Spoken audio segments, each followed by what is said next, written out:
Salut à tous, salut à toutes, c'est Baou, j'espère que vous allez bien. Aujourd'hui, on se retrouve pour une nouvelle vidéo concernant Jérémy Livolan et le mercato de la SSE. Mais avant tout, musique.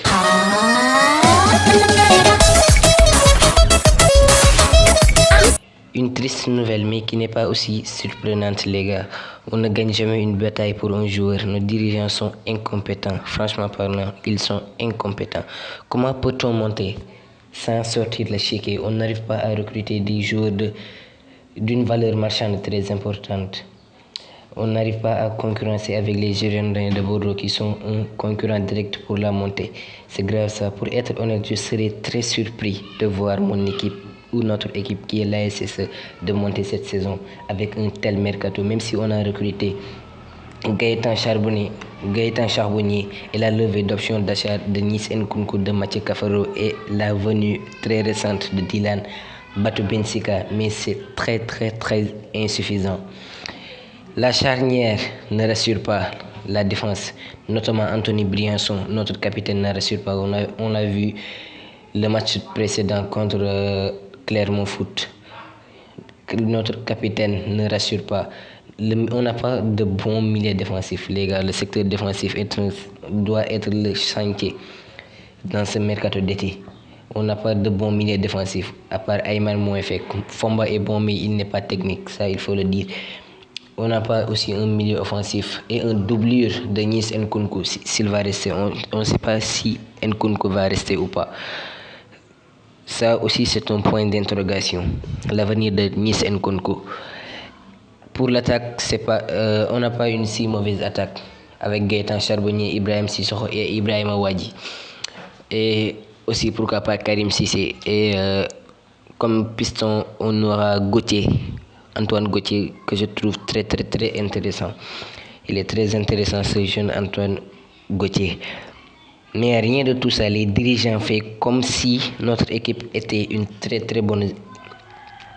Était très bonne. Mais aussi, la Ligue 2 sera aussi plus dure que la saison passée. Je ne crois pas à une montée directe. Je crois qu'on pourra terminer à la 4e ou à la 5e place avec ce mercato. Même si que ceci n'est pas encore fini. Mais ça ne promet pas. Le mercato ne promet pas. Franchement, j'arrive pas à comprendre l'idée de Loïc Perrin. Dites-moi si vous comprenez l'idée de Loïc Perrin. Chaque conférence de presse, il parle d'une ossature. Même si nous gardons l'équipe de la saison dernière, en rajoutant Ibrahim Sissoko et Dylan Batou Bensika, l'équipe n'est pas bonne.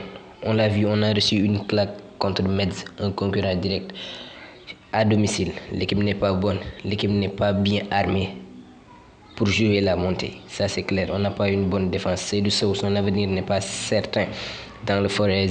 De même que Nice Nkunku, Benjamin Bouchouari, qui n'est pas régulier. Les gars, il n'est pas régulier. Pour moi, il nous faut encore minimum 4 renforts pour être prêt à jouer la montée. 4 renforts, un autre défenseur central, un milieu défensif, un milieu offensif et un doublure de Nice Nkunku. Dites-moi vos avis, c'est ça que je vois. Les priorités doivent être 4 priorités. Un défenseur central, un milieu défensif, un milieu offensif et un doublure pour Nice Nkunku. Les gars, pour jouer la montée, il faut avoir une équipe de qualité. Pas tâtonner. Ces 4 dernières années, nos recrutements sont mauvais. Jusqu'à présent, on fait un recrutement moyen. On va pas dire qu'on a recruté Ibrahim Sissoko. Non, Ibrahim Sissoko n'est pas meilleur que Ibrahim Wadji quand même. On se dise la vérité. Il faut avoir une équipe digne de ce nom, des joueurs dignes de ce nom pour pouvoir jouer la montée. Dites-moi vos avis et n'oubliez pas de liker et de s'abonner sur cette chaîne. Merci. Allez les Verts. Ciao.